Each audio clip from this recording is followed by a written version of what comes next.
Lahir dan tumbuh di tengah keluarga sederhana. Di tengah terpaan keterbatasan ekonomi, siapa sangka, meski orang tuanya berprofesi sebagai penjual sayur, Witan Sulaiman mampu menjelma menjadi salah satu andalan timnas Indonesia. Berikut kisahnya.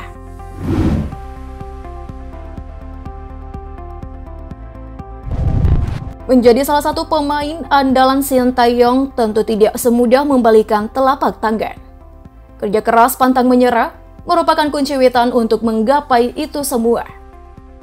Lahir di Palu, Sulawesi Tengah, 8 Oktober tahun 2001, sejak kecil Witan sudah mempunyai mimpi untuk menjadi pemain sepak bola profesional. Sang ayah Humaydi ikut andil dalam membantu sang anak mewujudkan cita-citanya. Pada usia 5 tahun, Witan memulai karir sepak bolanya di SSB Masjid Agung, menjalani latihan setiap hari selepas mengaji. Kemampuannya bermain bola semakin berkembang hingga ia menginjak bangku sekolah dasar. Saat masuk di bangku SMP, ia kemudian berpindah ke SSB Galara. Keseriusannya mendalami sepak bola tampak kala ia kerap menangis bila terlambat mengikuti latihan. Hal itu membuat sang ayah semakin mendukungnya. Meski hanya sebagai pedagang kecil, ia rela berkorban apapun demi keberhasilan sang anak. Memasuki usia remaja, Witan mengikuti seleksi timnas U16 dan berhasil lolos. Namun sanksi FIFA saat itu untuk PSSI membuat perjalanannya terhenti begitu saja. Sanksi itu bikin semua aktivitas sepak bola dalam negeri musnah. Liga Indonesia 2015 yang baru berjalan 3 pekan, kompetisi level kedua dan seterusnya, hingga tim nasional. Semuanya dibekukan. Timnas U16 yang kala itu bersiap mengikuti Piala AFF 2016 bukan pengecualian. Namun hal itu lantas tidak membuat Witan menyerah. Ia memilih mengisi kekosongan itu dengan mengasah kemampuannya setelah bergabung dengan Sekolah Khusus Olahragawan SKO Ragunan. Disinilah ia bertemu dengan penggawa timnas lainnya, Egy Maulana Fikri, yang merupakan seniornya saat itu.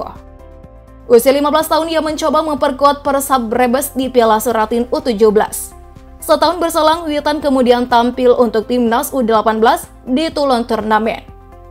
Bahkan di usia 16 tahun, ia berhasil bergabung dalam skuad U19 dan menjadi pemain termuda dalam tim.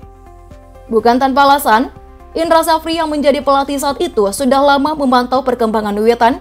Indra pula lah yang mengajaknya untuk bergabung di U19. Dari situ, sebagai pelatih, ia kerap membersamai Witan di berbagai turnamen tingkat usia. Mulai dari Toulon turnamen, 2 kali Piala AFF U18 dan U22 hingga Piala Asia U23.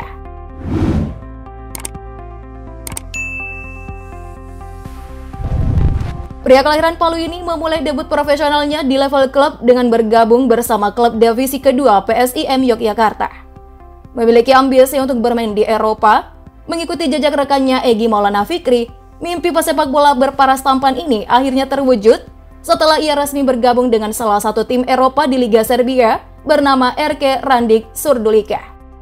Witan resmi bergabung dengan FK Ranjic Surdulica pada Senin 10 Februari 2020 dengan durasi kontrak 3,5 tahun. Selama di Serbia, Witan terbilang minim kesempatan bermain bersama klub barunya.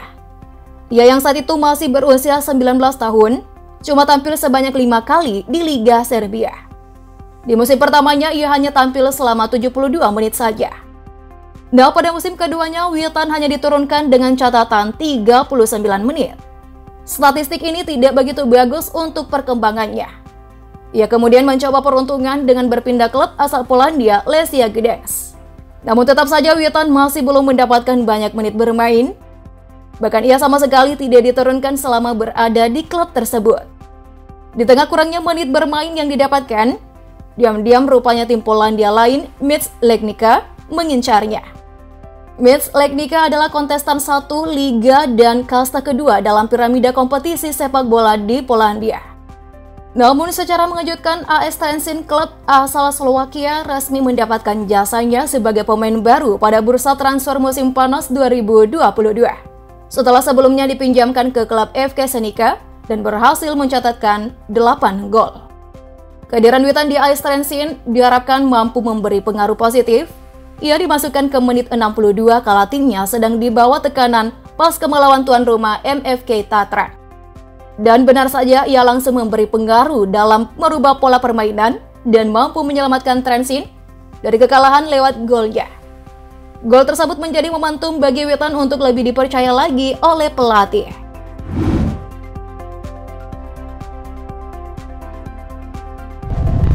Meski kini tengah bermain di Eropa, rupanya jebolan timnas akan selalu melekat pada dirinya.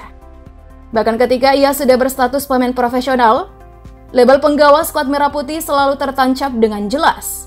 Salah satu alasan yang paling masuk akal adalah karena timnaslah yang melambungkan nama Witan. Witan terkenal dengan kecerdasannya.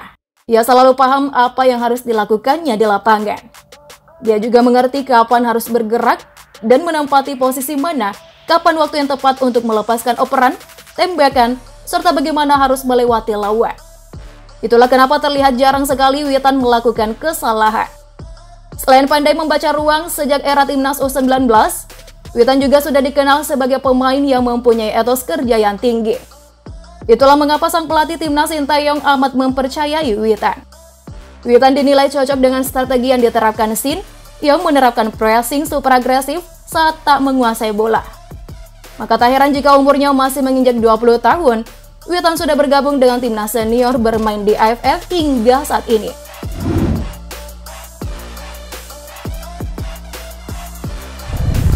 Kini Witan menjadi bukti hidup bahwa tidak ada yang tidak mungkin di dunia.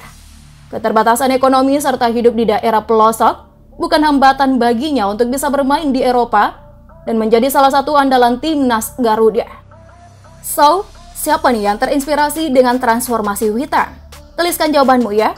Sampai jumpa.